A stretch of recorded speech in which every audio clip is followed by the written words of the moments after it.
성경 보겠습니다. 성경 요한 1서입니다. 요절 개론책 요절 볼 겁니다. 가지고 계신 성경 개론 62페이지에 보시면 요한 1서 4장 3절이 나옵니다. 제가 읽도록 하겠습니다. 요한 1서 4장 3절입니다. 예수를 시인하지 아니하는 영마다 하나님께 속한 것이 아니니 이것이 곧 적그리스도의 영이니라. 교재 62페이지에 보시면 요한 1, 2, 3서 전체에 대한 요절이 나타납니다.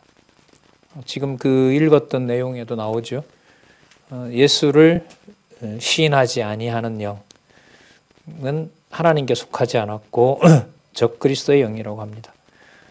그러니까 우리로 말하면 2000년 전에 베들레헴에서 태어나셨고 나사렛에서 주로 자라셨고 예루살렘을 오가며 복음을 전하셨고 베다니에서 승천하신 베다니 앞에서 승천하신 바로 그분, 육신의 몸을 입고 이 땅에 오셨던 분, 그분에 대한 기록을 왜곡하거나 약화시키거나 그것을 전하지 않는 자들, 그들이 바로 지금의 적그리스도라고 할 수가 있습니다. 반대로요, 예수는 단지 마리아와 요셉의 아들이었다라고 하는 자들도 적그리스도입니다. 왜냐하면 예수를 인간과 똑같은 자로 보기 때문에 그렇습니다. 그래서 나사렛 예수, 물론 성경에 나오잖아요. 나사렛 사람으로 불려야 된다.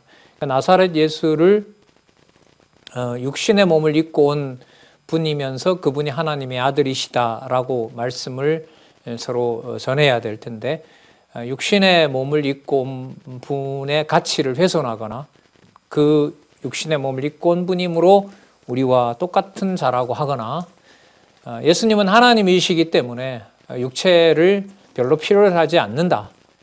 그래서 예수님이 실제로 왔다는 것은 환상으로 2000년 전에 그렇게 왔다 가신 분이다.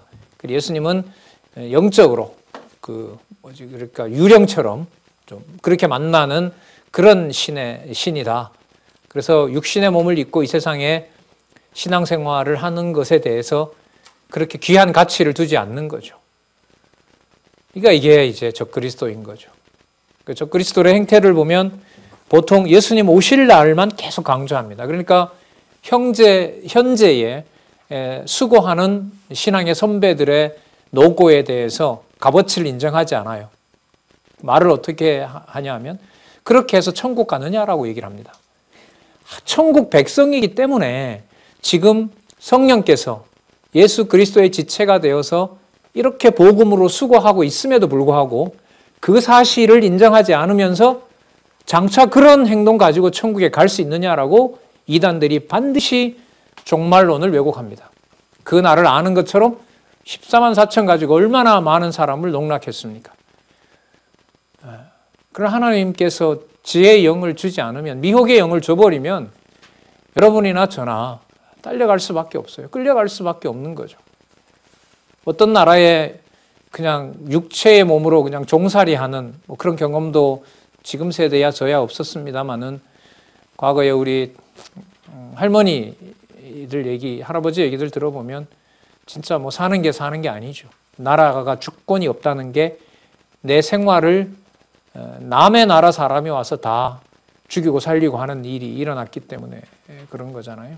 그것도 참혹한 일인데 하나님의 백성이고 하나님의 말씀인 것처럼 얘기하면서 바로 그 하나님의 말씀을 왜곡하여 자기의 사익을 취하려는 자들, 그들에 대해서는 여러분 말씀이 없으면 도저히 불가능합니다.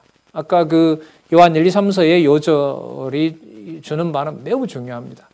그러니까 여러분들에게 올바른 신앙을 지도하는 그분의 수고가 뭘 기억나게 하는 거냐면 육신의 몸을 입고 이 땅에 오셔서 실제로 제자들과 3년 동안 같이 살면서 그 말씀을 전해주셨고 약속하셔서 약속하신 대로 성령께서 오셔서 그 제자들에게 가르쳐 주신 말씀, 같이 떡을 떼고 같이 바다를 건너시고 같이 고기를 잡수시고 같은 배에서 5,000명에게 먹이고 7,000명에게 그 물고기와 물고기 2마리와 보리떡 5개죠. 오병이어의 역사를 벌이신 바로 그분, 실제로 그렇게 하신 분, 그분에 대한 이 지상 사역을 약화시키면 그게 바로 적그리스도가 되는 겁니다.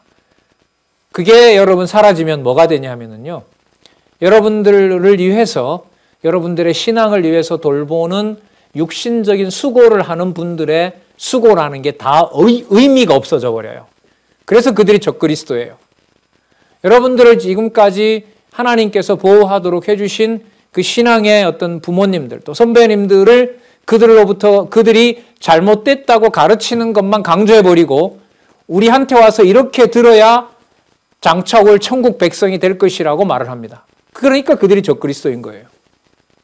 좀 더 엄격하게 말하면 현재 있는 여러분의 자리에서 여러분의 육신적인 수고를 통하여, 아니면 여러분들의 선후배들의 수고를 통해서 여러분들이 신앙의 도움을 받고 있는 것을 별 값어치 없게 여기는 말들은 적그리스도로 보시면 틀리지 않습니다.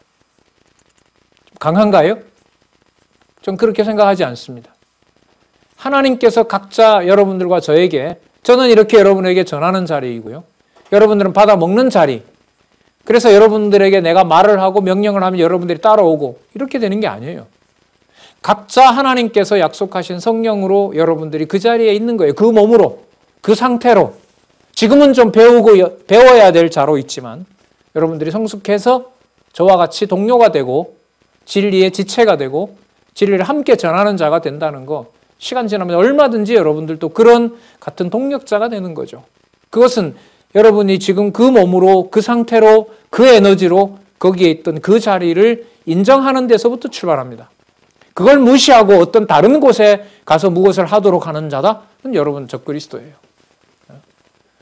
지금에 있는 수고에 대해서 진리의 말씀을 듣고 애쓰고 때로는 고민하고 때로는 밤에 잠도 자지 못하고 미래에 대한 불안으로 어떻게 보면 심적 병까지 얻고 심리적인 병도 얻고 육신도 망가지고 몸도 망가지고 사고로 몸도 망쳐져 있는 그런 어떤 현장에서 하나님께서 여러분들을 깨닫게 하시는 것으로 안내해 주는 것이 육신의 몸을 이 땅에 입고 오신 그리스도의 살아계신 증거가 되는 겁니다.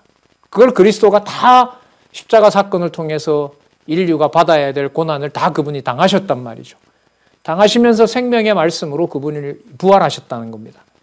그렇게 안내를 해야지. 그건 여러분 반드시 성경을 통해서 안내를 해야 되는 거예요. 그런데 어떤 부분 떼어서 그걸 논리적 연결성이 있는 것처럼 그렇게 하는 데서 모르면 넘어가요. 방법이 없어요. 한마디 의문을 제기하지 못하면 그 말이 맞다고 끌려간단 말이죠. 그 본문의 앞뒤에 어떤 내용이 나왔는지. 만약에 여러분들도 마찬가지입니다. 아까 제가 이 책의 소개를 드리면서 그게 요절이라고 하는데 그 요절이 아닌 것 같은데요 라고 여러분들이 확인해야죠. 저는 제가 이제 책임 있는 이렇게 강의가 누구든 봐야 되는 어떤 영상으로 찍히기 때문에 저는 객관적인 어떤 증명을 해야 될 부담이 있는 거잖아요, 인간적으로. 그러니까 다 확인을 하고 맞습니다. 이게 요절입니다.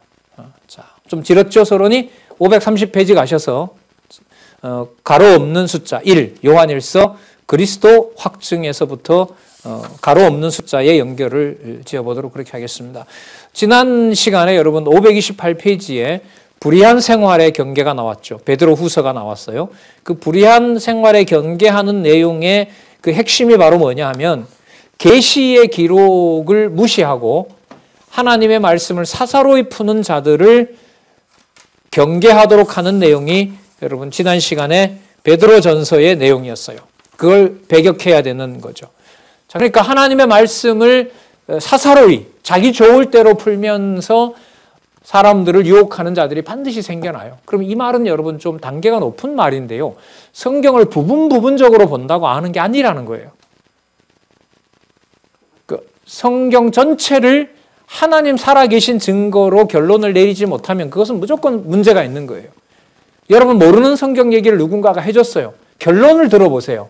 따라서 제가 드린 이 말씀이 성경 본문 내용을 여러분에게 말씀드렸고 이 내용이 결국은 지금도 살아계신 하나님 그리고 우리가 보이지 않는 그리스도이지만 여러분과 제가 소통하게 하는 진리의 머리 대신 진리를 주관해 가시는 주 예수 그리스도 그분이 보내신 성령께서 여러분과 제가 소통하도록 하는 성령의 역사 이른바 삼위 하나님의 역사로 설명하면서 따라서 지금 하나님이 살아계심으로 그 살아계심을 성경을 통해서도 확인하기 바랍니다. 이렇게 끝나야 돼요.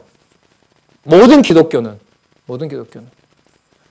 따라서 신학교를 가야 된다든지 목사가 되어야 된다든지 여기 말고 다른 데 가야 된다든지 이런 거 아니에요. 어떻게 보면 간단해요.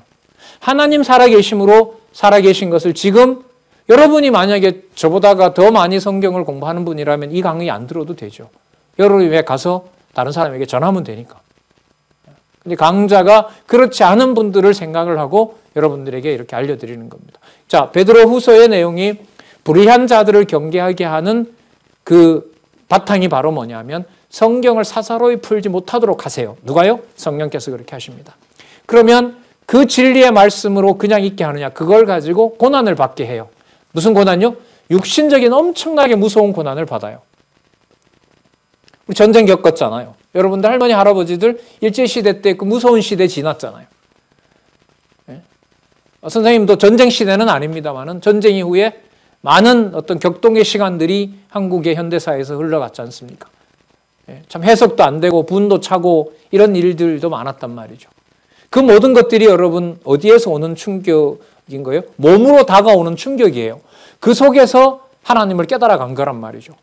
내가 있는 현재 그 자리에서 때로는 도서관에서 책으로 때로는 그런 현장에서 때로는 남모르는 숨겨야 될 고민 속에서 그렇게 이 몸으로 이 땅에 하나님이 두시고 여러분들과 저를 깨닫게 하신 거고 그걸 위해서 가까이 직간접으로 여러분들과 저를 신앙으로 인도해 주신 분이 많단 말이죠. 근데 그분들의 그런 노고가 그분들 것은 아니에요. 성령께서 그분들의 육신적인 노고를 가지고 그렇게 하는 거죠. 베드로가 어떻게 죽었다고 알려져 있냐면 거꾸로 매달려서 죽었다고 하잖아요. 자, 그러면 그런 육신의 수고 가운데 하나님께서 살아계신 능력이 역사하는 거란 말이죠. 자, 그러면 연결이 되죠. 불의한 진리를 성경으로 배격하게 하고 고난을 받음으로 하나님의 교회를 위해서 비진리와 투쟁하게 함으로 육신의 몸을 입고 오신 그리스도를 부인하는 자들은 그리스도의 제자가 아니므로 그들은 무슨 영이다? 거짓 영이고 적그리스도다. 그게 요한일서의 이 숫자입니다. 넘버상 1이지 같은 급에서 베드로서에 나타난 불의한 생활의 경계이므로 진리의 말씀으로 육신의 수고를 하게 함으로 육신의 수고를 하지 않도록 하지 않아도 되는 장차 천국만 기다리면 된다고 하는 자들의 그리고 그 자들이 알고 보니까 다 돈을 가져가잖아요. 가서 여러분 요 앞에도 있죠. 여러분 이 장안중앙교회 앞에도 여러분 성경적이지 않는 그 교단에 어마어마하게 큰 건물 있잖아요. 그럼 여러분 제가 그 순천에 강의 가는데 그 순천 그 교회 앞에도 보면 한국은행 그 대리석으로 지금 건물을 인쇄했어요. 그 재단이.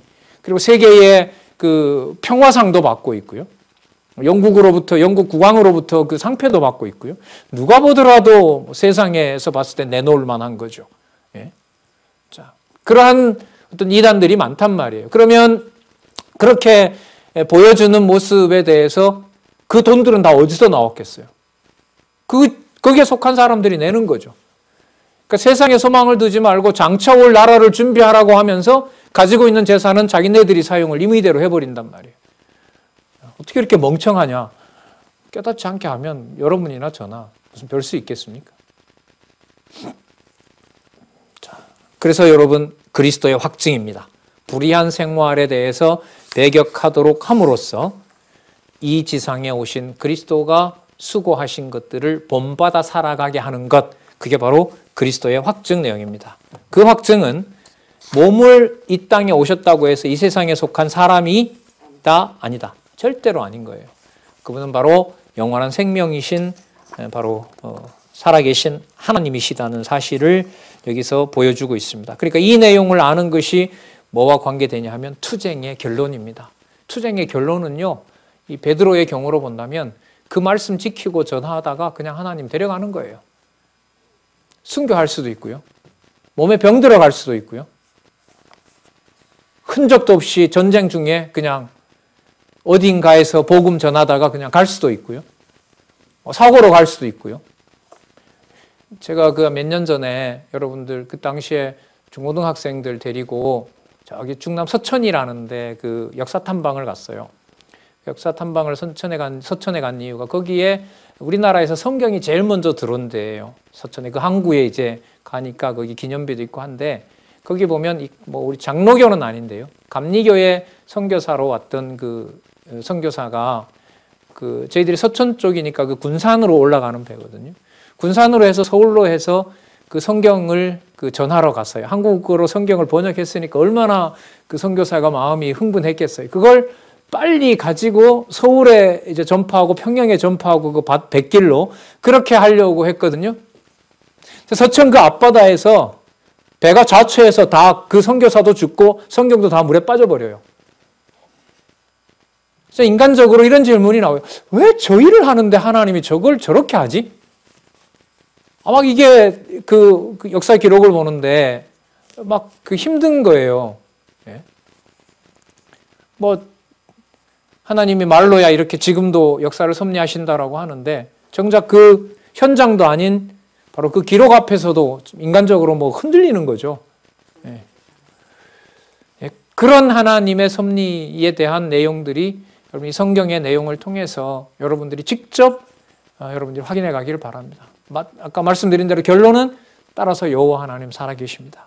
그래서 성경을 통해서 하나님 살아계신 것을 알 수 있습니다. 여러분이 계신 그곳에서 그 형편 속에서 그래서 여러분을 다른 데로 미혹해서 가정을 파괴하고 가정을 떠나게 하고 가정에 있는 건 전부 우상이고 빨리 벗어나야 될 것처럼 그렇게 미혹하는 자들은 분명히 적그리스도입니다.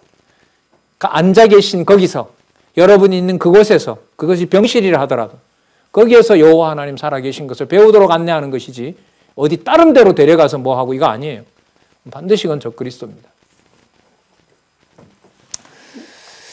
자, 533페이지에 보시면 그리스도가 어떤 분인지 확증을 해준 다음에 그러면 뭐가 보이겠어요? 적그리스도가 보이겠죠? 그래서 533페이지에 적그리스도 경계 이렇게 논리적으로 연결되는 겁니다. 그럼 연결이 되죠? 그리스도를 확증해 주심으로 무엇을 경계하도록 한다? 적그리스도를 경계하도록 한다. 자, 그 다음에 536페이지로 가시면 이제 요한계시록 그 한쪽 가로 4개일 거예요. 4개가 아니라 어쨌든 요한계시록 그 한쪽 가로 괄호 없는 주제들을 연결해 가도록 그렇게 하겠습니다. 536페이지에 전체 계시의 서론인데요. 이게 무슨 뜻이냐면 계시죠. 계시. 여호와께서 살아계신 증거를 보여주는 계시. 주 예수 그리스도께서 교회의 머리가 되신다는 계시의 서론이 바로 1장에 나타나 있어요. 전체 계시라는 말은 요한계시록 전체라고도 할 수 있고요. 아니면 더 범위를 넓혀서 이제까지 요한계시록이 마지막이니까 창세기에서부터 지금까지 모든 것을 보여준 것을 함축하는 포함하는 계시의 서론이라고도 할 수가 있어요. 그럼 이 계시의 실체는 앞부분에 나타났죠. 교회를 그 성립하도록 하고 교회를 설립해서 양육시키고 어떻게 무장시키고 투쟁하게 하는 그 교회가 이제 승리로 간단 말이에요.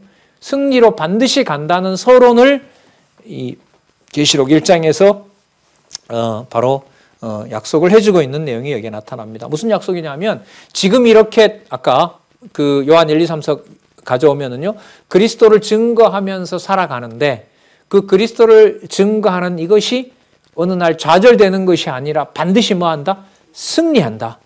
그 승리하기 위해서 그리스도가 반드시 뭐 하신다? 다시 오신다. 그 다시 오신다는 내용을 말씀하는 내용이 계시의 서론입니다. 그러니까 서론이니까 무슨 서론이라고 말해도 돼요? 승리의 서론입니다. 그럼 연결시켜 볼게요. 그리스도가 분명히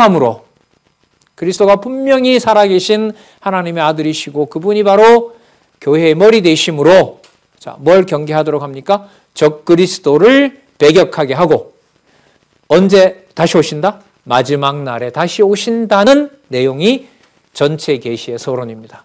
그러면 다시 오실 그분이 자 537페이지 교회가 계시가 되는 거예요. 그러니까 이 지상에서 하나님의 이름을 드러내는 실체는 하나밖에 없어요. 그게 바로 뭐죠? 교회인 거예요.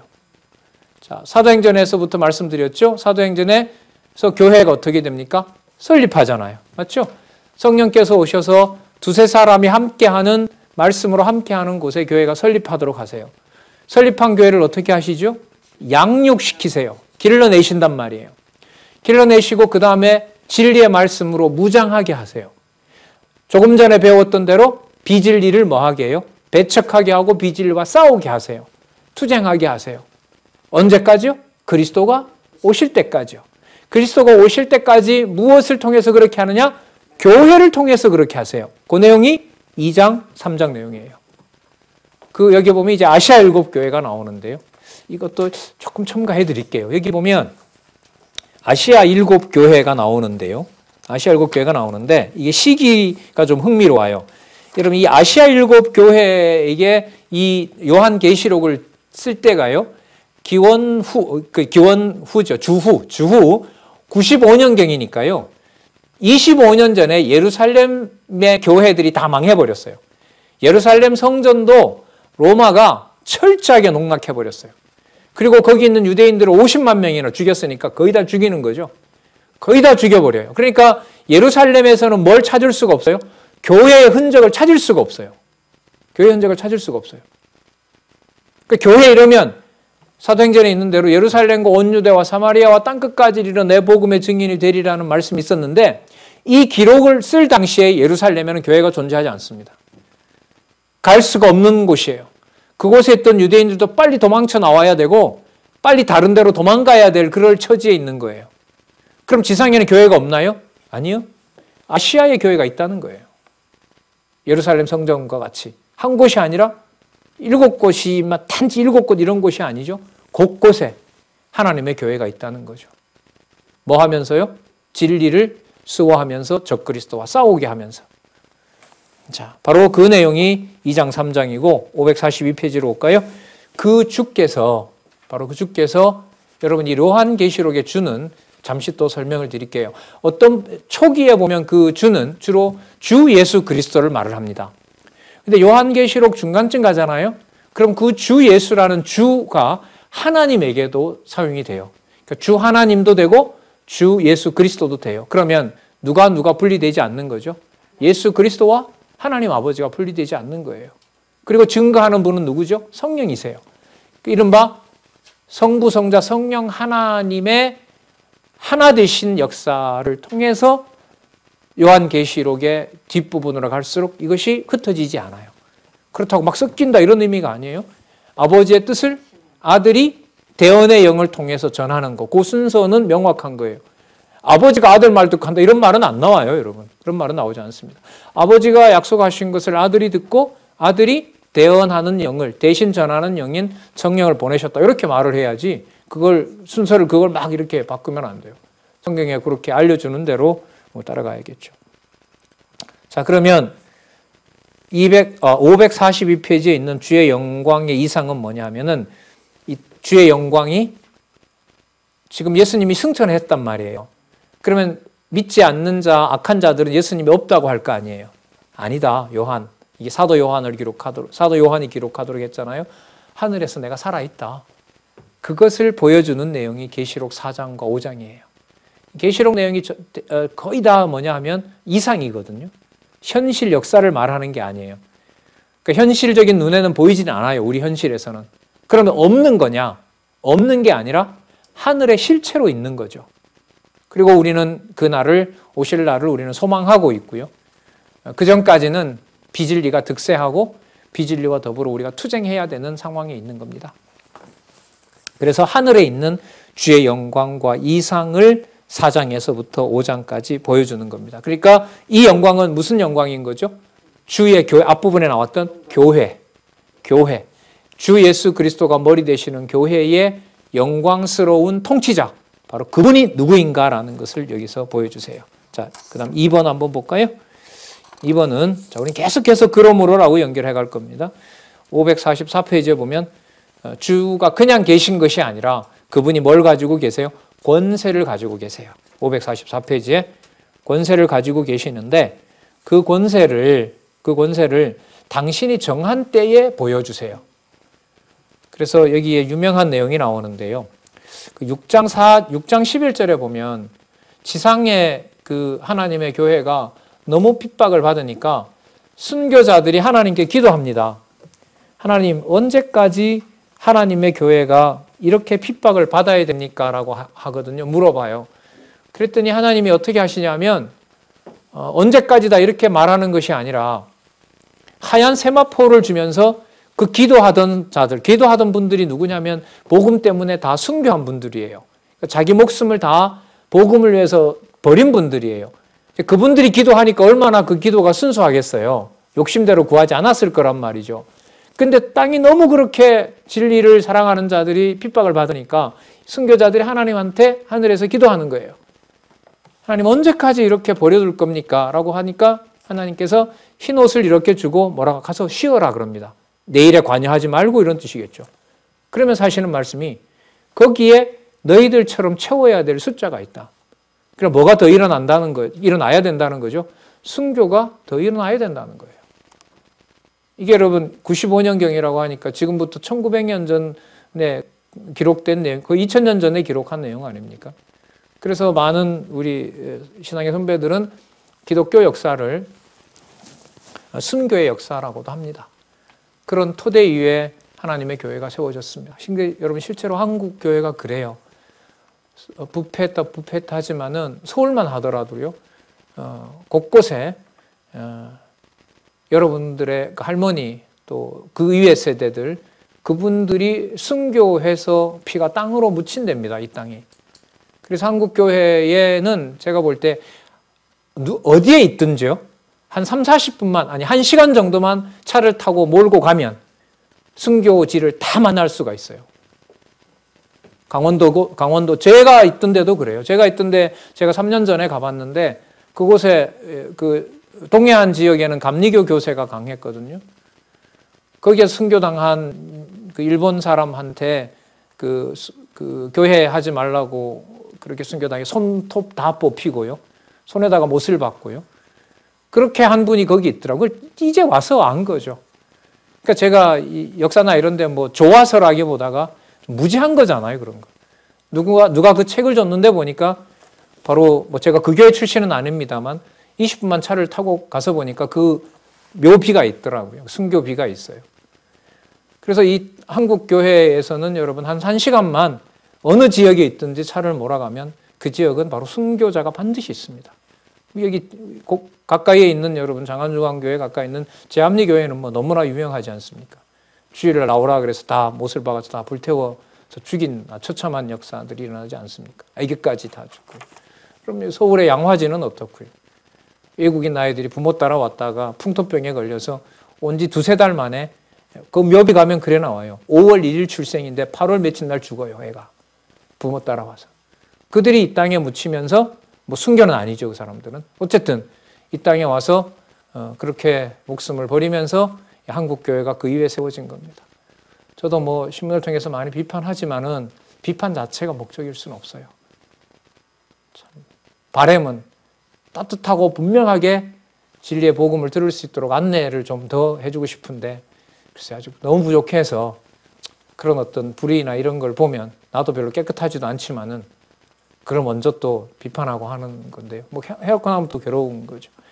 자, 다시 돌아와서 보면은요. 544페이지 주의 권세. 순교자들이 기도해도요. 정한 때가 있기 때문에 그 때가 지나야 돼요. 여기에서 믿음을 주지 않으면 하나님을 버리고 떠나는 거죠. 믿지 못하게 하면. 자, 그러면 그냥 그대로 있느냐? 그게 아니고요. 545페이지 오면 연결됩니다. 그 권세와 이상은 반드시 진노와 심판하는 날이 와요. 일단 그리스도가 오실 때죠. 오실 때 세상에 하나님의 교회를 능욕했던 세력들을 하나님께서 반드시 뭐 하신다? 심판하신다라는 내용이 계시록 8장 15장에서부터 16장까지 나타납니다. 그러면 그렇게 심판한 다음에요. 자, 볼까요? 심판한 내용을 좀 더 상세하게 한번 보도록 할게요. 자, 어디를 보시냐면 546페이지. 지나간 진노와 재앙입니다. 여러분, 이건 뭐냐면요. 이게 기록할 당시가 95년이기 때문에 70년에 있었던 예루살렘 패망을 얘기를 합니다. 그러니까 예루살렘 패망이 있기 전까지 이스라엘 역사에서, 유대 역사에서 하나님께서 어떻게 하나님이 진노했는지를 바로 8장과 9장에서 지나간 진노와 재앙을 얘기해 주세요. 그 다음에 547페이지에 오면 다가올 진노의 대비인 거죠. 그런데 여기서 우리가 좀 이해를 해야 될 게, 이 기록으로 보면 다가올 진노지만은요, 우리로 보면 이미 지나간 거예요. 이미 지나간 거. 이런 이제 본문 강의를 통해서 여러분들이 공부해 가셔야 되는데, 이 신약의 요한계시록은 이 저자인 이 원로인 우리 박영규 목사님도 이미 강론을 해놨고요. 저도 요한계시록 강의해 놓은 데가 있습니다. 거기에서 꼭 안내를 받으시기 바라고요. 골자만 얘기를 하면, 당시 기준으로 보면 그 예루살렘 성전이 멸망하는 것은 지나간 거겠지만, 이 사람들에게 다가올 사건도 우리가 봤을 때 이미 다 지나간 사건들이에요. 그래서 요한계시록은요, 거의 다 이루어졌어요. 요한계시록은 거의 다 이루어지고 예수님 오시는 것과 관련된 19장, 20장, 21장만 남아있어요. 그리고 언제가 때다는 것도 가르쳐주지 않았고요. 14만 4천이라는 것도 그 본문에 보면 유대인들의 택한 숫자예요. 그걸 한국인에게 맞추면 안 돼요. 진짜 무식하니까 문법적인 설명만 조금만 흔들어 놓아버리면 그렇게 현혹이 돼버리는 거예요. 절대로 여러분 거기에 현혹당하면 안 돼요. 진짜 하나님께서 그렇게 꼭 잡아주시기를 진짜 원하죠. 자, 그 다음에 549페이지에 보면 천지에 나타난 이적이 기록이 되어 있습니다. 그러면 이제까지 나타난 지상의 많은 이적들, 특히 이제 살상이죠. 교회가 핍박을 당하는 그런 역사들, 그것이 여러분 하나님이 살아계시지 않아서가 아니라 하나님이 살아계시고 교회의 머리 대신 주 예수 그리스도의 하늘에 속한 능력이 이 땅에 드러나는 겁니다. 좀 교회는 보호해주고 저러시면 안 됩니까? 라고 할 수 있지만 그야말로 그건 어디까지나 우리 생각인 거죠. 그 어떤 모든 상황과 또 그때그때마다 등장하는 교회를 핍박하는 자들과 또 그런 세력들을 하나님께서 다 주관하신다는 거예요. 다 주관하신다는 거예요. 우리가 보면 없어져야 신앙이 성숙할 것 같은 그런 자들을 하나님께서 다 그렇게 심판한다는 거죠. 551페이지, 언제까지요? 최종적 심판이 될 때까지. 최종적 심판이 될 때까지 그 일들이 계속해서 이루어진다는 겁니다. 그러니까 성경을 통해서 이 내용들을 따라가 보지 않으면 그 어떤 교회에 일어나는 부정과 부패 보고 교회들을 많이 떠납니다. 저도 참 그 시골에 선배들이 참 많은데요. 요즘 참 기쁜 일이 그 고향에 있는 그 선배들이나 그 대부분 다 선배들이죠. 그분들하고 어떻게 연락이 닿아서 어제도 이제 개인적으로 가서 이제 제 논문도 드리고 보내드리고 신문도 같이 보내기도 그렇게 했습니다. 좀 되게 좀 설레기도 하더라고요. 그러니까 50대 중반이가 40년 전에 교회에서 저를 가르쳤던 선생님이죠. 고향의 선배이기도 하고요. 요즘 다 70이 훨씬 넘으신 분들인데 복음을 전하게 되고, 오늘 아침에도 제가 그 사이트를 알려드리고 우리 강의 시간 오픈하는데 그 사이트 전달도 하고 그랬거든요. 자, 무슨 말씀 드리다가 그랬죠. 최종적 심판과 관련이 되는 거죠. 그러니까 그리스도가 오실 때까지 하나님의 말씀대로 전해지게 되고, 그 전해진 그 자리에서 바로 하나님의 심판이 일어난다는 겁니다. 좀 진작 만나게 해서 미리 말씀 듣게 하시면 안 되게 되느냐. 그거는 어떻게 보면 제 욕심인 거죠. 하나님이 정한 자들에게 하나님께서 그때 그 모진 고난을 통해서 견디게 하시는 내용. 언제까지요? 최종적 심판이 이루어질 때까지. 그게 바로 여러분 뭐냐면 심판의 승리의 증거인 거예요. 무슨 교회가 핍박당하는 게 심판의 증거냐? 하나님의 능력으로 하는 거니까요. 그러니까 인간 능력을 낮추시고 어느 정도로요? 모든 교회가 다 음녀한테 붙잡혀가는 일이 생기는 일을 통해서 교회의 머리 되시는 분이 그리스도라는 사실을 증거하는 겁니다. 그래서 어떤 내용이라도 결론이 살아계신 하나님께서 하나님의 교회를 주 예수 그리스도를 통하여 통치하고 계십니다. 이 결론이 나오는 것이 요한계시록의 결론입니다. 자, 553페이지에 가면은요, 음녀의 출동과 멸망이 나옵니다. 이 음녀가 바로 모든 종교 세력들을 모아서 하나님을 대적하는 자가 앞으로 등장하게 돼요. 그러니까 여러분, 이 나라, 이 세계의 그 판도가요, 종교적으로 하나가 되는 일로부터 시작해서 나중에는 그 종교적으로 하나가 된 권력을 짐승 권력이, 그러니까 어떻게 보면 정치 권력이겠죠. 그 종교 권력까지 다 아우르는 어떤 최후의 권력이 등장하게 돼요. 그 이 음녀가 나중에 짐승한테 집어삼키거든요. 그러니까 종교 권력 다음에 정치 권력이 등장해서 이 세상에 어느 누구도 하나님을 믿지 못하게 하고 자기가 하나님이 되는 거예요. 그래서 나중에 무너졌도다 큰 성 바벨로니아라고 하는 것은 음녀 권세까지를 통치하면서 묶으면서 전체 정치 권세까지 다 장악한, 그래서 어느 누구도 자기 말을 듣지 않으면 살 수 없도록 만들어 놓는 거죠. 그럴 때 누가 오시느냐?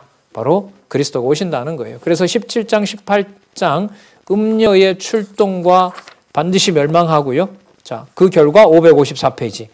만왕의 왕으로, 만왕의 왕, 만주의 주 예수 그리스도가 이 땅에 오신다는 겁니다. 그러면 여러분 하나만 좀 이렇게 팁으로 정리를 하면은 비진리가 득세하면서 진리의 말씀을 듣는 자들의 숫자가 여러분 늘어날까요? 줄어들까요? 줄어들어요. 그래서 우리가 선생님들하고 이렇게 대화할 때 우리가 막차 탔어요, 이런 말을 저희들이 많이 하거든요. 글쎄요, 들을 자에게 명확한 말씀이 우리로 봐서는 참 이게 굉장히 복된 시간이에요. 왜냐하면 이 성경을 하나님 말씀으로 이렇게 확증한 성경 신학을 듣지 않는 사람들보다 듣는 숫자가 어쨌든 늘어나는 광경을 한 10여 년 동안 여기서 봤거든요. 여기에서. 그렇기 때문에 너무너무 감사한 거죠. 그러나 요한계시록의 흐름은 점점 그리스도가 올 때까지 하나님의 말씀을 듣는 자들의 숫자는 줄어든다. 그래서 그런 말씀 나오잖아요. 마지막 날에 예수님이 그랬었죠. 믿는 자를 보겠느냐, 이렇게 됩니다. 그래서 세상이 하나님은 없다, 하나님이 죽었다는 말은 100여 년 전에 니체라는 철학자가 한 말이지만 그 말이 실제로 확산되고 있는 거예요. 확산되고 있어요. 신학자들도, 과학자들도 죽으면서 신이 없다고 얘기하고, 유명한 그 세계적인 과학자들조차도요. 지금도 기독교를 하나님 살아계신 것 보다가 그냥 어떤 복받고 위안받고 힐링센터 정도로 교회를 보는 거지, 그곳에 가면 말씀을 통해서 하나님 살아계신 것을 들을 수 있다, 배울 수 있다, 그렇게 교회를 가진 않아요. 여러분 주위에 한번 보세요. 그렇게 교회 가는가? 예배가 회복돼야 된다? 정상적인 예배가 아니다? 안 나가는 것은? 그래도 집에 있는 것은 두세 사람이 모이니까 하나님이 함께 하시는 거다? 그게 본질이 아니에요. 진리의 말씀을 들을 수 있느냐 없느냐, 어느 곳에 있든지 그게 핵심인 것이지. 그렇게 나와야 뭔가 회복되고 제대로 된 예배를 드려야 하나님이 받아주고 이곳에 오면 질병도 안 걸린다, 거짓말이잖아요. 그건. 모르게 하면 따라가야지 어떻게 합니까? 그래서 여러분들도 막차를 같이 탄 그런 세대였으면 좋겠어요. 그래서 이 말씀에 좀 몰입하는, 뭐 한 번, 두 번 봐서 안 되는 거잖아요. 몰입하는 후배들이나 또 이런 성경 신학에 입문하는 그런 분들이 많았으면 좋겠어요. 자, 만왕의 왕으로 반드시 승리하신다는 내용이 554페이지 만왕의 왕으로서 승리가 나오고요. 승리하면 556페이지 왕 내려오는 이 땅에 임하는 왕국의 모습이 나타납니다. 임한다기보다 이 땅 모두를 흩어버리고 실체인 영원한 나라의 통치가 시작된다는 모습이 21장과 22장입니다. 모습으로 보면 내림하죠. 그 왕국이 이 땅에 내리게 되고 그 땅을 잠시 하나님이 사단에게 맡겨요. 이것도 참 놀라운 계획인데요. 천년 왕국이 이루어지거든요. 예수님께서 오셔서 악이 없는, 죄가 없는 동안에 생육하고 번성하는 놀라운 천년 왕국이 이루어져요. 주로 순교자들의 그 자녀들이 번성하게 된단 말이에요. 그런데 그들을 하나님이 잠시 또 어떻게 하냐면 사단에게 맡겨요. 그리고 최후 심판이 있어요. 성경의 프로그램은 이렇게 되어 있어요. 그러니까 천년 왕국은 어떻게 보면 유대인들에게 순교자로 남아있는 자, 그 자들에게 줄 복이에요.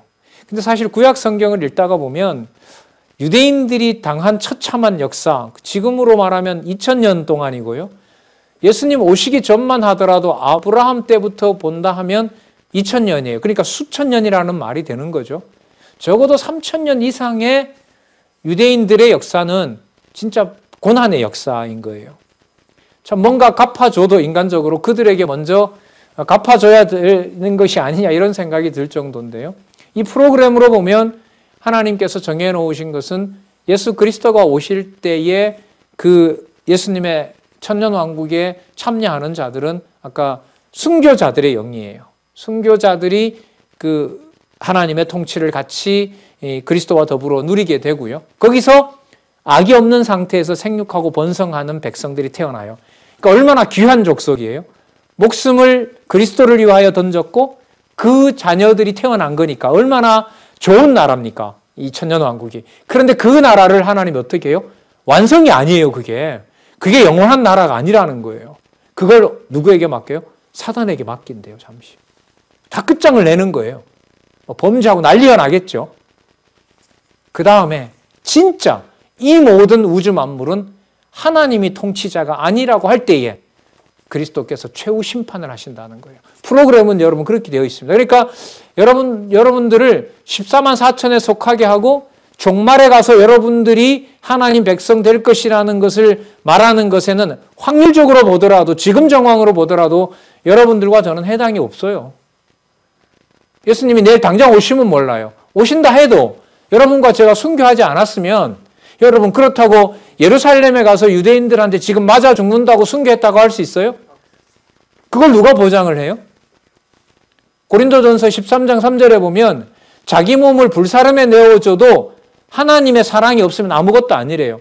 저는 하나님의 사랑으로 순교했는데 그걸 사람이 어떻게 판단해요? 순교를 강요하고 고난을 자기를 따라오라고 하는 것도 성경적이지 않아요. 마음에 감동을 줘서 하나님 말씀을 위하여 목숨을 던지는 자가 있는가 하면 일시적으로 배반하는 자도 있어요. 그걸 회개하고 돌아오는 자도 있고 당장 베드로가 그렇지 않습니까? 예수님의 제자들이 다 버리고 갔지만은.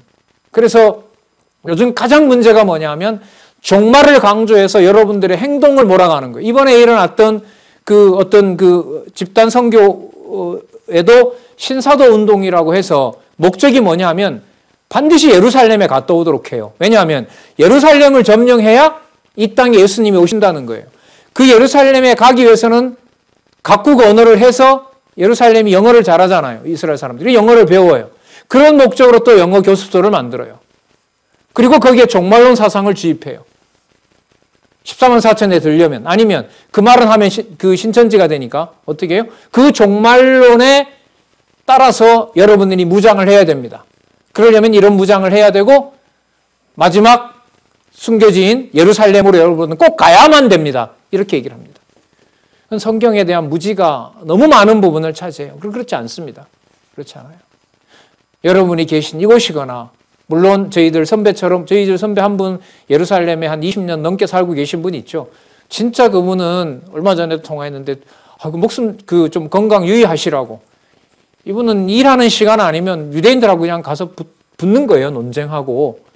그리고 아는 분도 논쟁하다가 신약을 그러니까 믿어야 된다 이러면 문 닫고 나가라고 그러고 받아주지도 않고 그렇게 한다는 거예요. 그렇게 사는 분도 있어요. 거기에서 그렇게 복음 전하는 분도 있고 여기는 여기대로 여러분들과 제가 할 수 있는 일을 하나님 주신 것이지 전부 다 치워버리고 예루살렘으로 가서 예수님 오실 준비를 하자 이렇게 말하면 안 되는 거예요. 예. 열을 좀 올렸는데요. 여러분들 성경에 대해서 제대로 아는 것과 모르는 것에 대한 좀 그게 생각이 나서 여러분들에게 좀 강조를 했습니다. 자, 그 왕국은 반드시 오게 되어 있고 그 모습도 구체적으로 어떠하다는 것을 여러분 21장과 22장에서 말씀을 해주고 있고요. 바로 예수님께서 이 양식 기준으로 보면 아직도 오시지 않았지만 반드시 내가 속히 오리라고 얘기를 하는 겁니다. 이 속히라는 말도 또 다시 그 오해를 해서요. 100년 후에 올까 200년 후에 올까.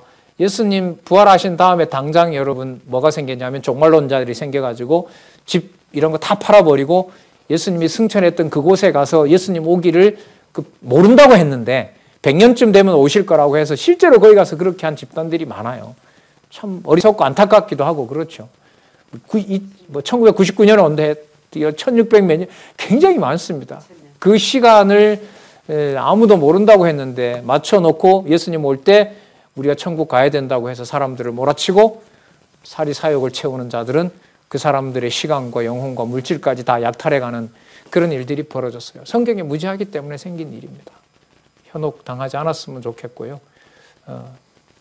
차분하게 여러분들 주신 상황에서 깊이 성경에 대한 그 진리 속으로 여러분들이 들어갔으면 참 좋겠습니다. 예, 작은 내용 좀 여러 살을 붙이면서 여러분들에게 얘기를 했고요. 다음 시간에는 여러분 이게 가로 없는 숫자를 했잖아요. 가로 있는 숫자를 할 겁니다. 70페이지에 먼저 가서 보시면은요. 70페이지에 창세기로부터 가서 큰 틀에서 여호와의 그리스도 언약과 여호와의 그리스도 성취 이 틀에 대해서 잠시 설명을 하고요. 언약하시고 성취하시는 그 여호와에 대한 내용을 70페이지 한쪽 가로 1 언약 수립의 준비에서부터 여러분들에게 말씀을 드리도록 할게요. 자, 제가 좀 찾아봤는데요. 이 한쪽 가로 있죠. 한쪽 가로가 이게 제가 카운트를 해봤어요. 몇 개냐면 437. 그러니까 437개. 그러면 이렇게 되는 거겠죠. 437개의 문장으로 누구를 증거하는 거죠? 여호와 하나님을 소개하는 겁니다. 어쨌든 여러분 양쪽 가로까지 다 가지는 못해도요. 동그라미까지 어떤 방식으로든 여러분들에게 전하려고 합니다. 지금 이 괄호가 없는 숫자 얘기하면서도 제가 성경 본문을 바탕으로 어쨌든 이렇게 이어가잖아요. 가장 중요한 것은 성경 개론에서 논리적 연결성이에요. 근데 여러분이 제 도움 없이도 양쪽 괄호를 그러므로 그래서 이렇게 연결할 수 있다면 강의 안 들으셔도 돼요. 그 공부 방법을 여러분이 이미 알고 있다는 말이니까. 그렇지 않다면 제가 소개하고 안내해드리는 것을 여러분이 좀 들을 필요가 있다고 저는 생각을 해요. 그래서 다음에 오실 때는 70페이지에 언약 수립의 준비에서부터 그 한쪽 가로들에 대해서 한 20개 정도 여러분들 읽어오시면 도움이 될 것 같습니다. 예, 감사합니다. 기도하겠습니다. 하나님 아버지 감사합니다. 다음 세대에게 창세기부터 계시록까지 선명한 하나님의 말씀임을 전할 수 있는 기회와 좋은 여건을 하나님 허락해 주셨습니다. 하나님 전해주고 싶습니다. 분명하게 여호와 하나님 경외하며 살게 하고 싶습니다. 여호와 하나님 지혜와 명철을 더하셔서 전하는 자와 전하는 모든 부모들 세대와 또 지금 신앙을 접하려는 세대와 하나님의 말씀으로 서로 소통할 수 있도록 무한한 긍휼을 허락하여 주시옵소서. 예수님의 이름으로 기도드렸습니다. 아멘.